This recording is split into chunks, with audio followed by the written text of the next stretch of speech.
চট্টগ্রামের বাঁশখালীর উপজেলা প্রাণী সম্পদ হাসপাতালে এক ব্যতিক্রমধর্মী ঘটনা ঘটেছে। পক্স ভাইরাসে আক্রান্ত একটি অসুস্থ কাক নিজেই যেন চিকিৎসার প্রয়োজন বুঝে হাসপাতালে হাজির হয়েছে। কপাল বলা যে পাখিটার কোনো পরীক্ষা নিরীক্ষা দেয়নি এই ডাক্তার। যদি এই অসহায় পাখিটারে টেস্ট দিত, পরীক্ষা করতে দিত, তাহলে এই পাখিটা এতগুলো টাকা কোথায় পাইতো? আসলে আমার এই ডাক্তার ভাইটার মানবতা আছে।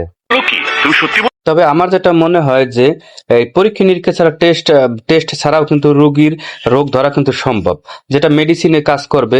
অথচ তারা মেডিসিনে কাজ করবে জেনেও তারা কিন্তু পরীক্ষা দেয়, যথেষ্ট পরিমাণ পরীক্ষা দেয়। এটা কিন্তু তারা না দিলেও পারলো।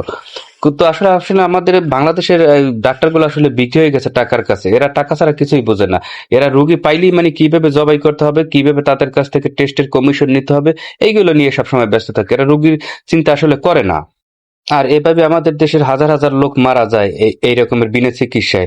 কারণ অনেকের যে পরিমাণ টেস্ট দেয় সে পরিমাণ টাকা তাদের কাছে নাই। কত অসহায় মানুষ আছে টাকার জন্য টেস্ট করতে পারে না।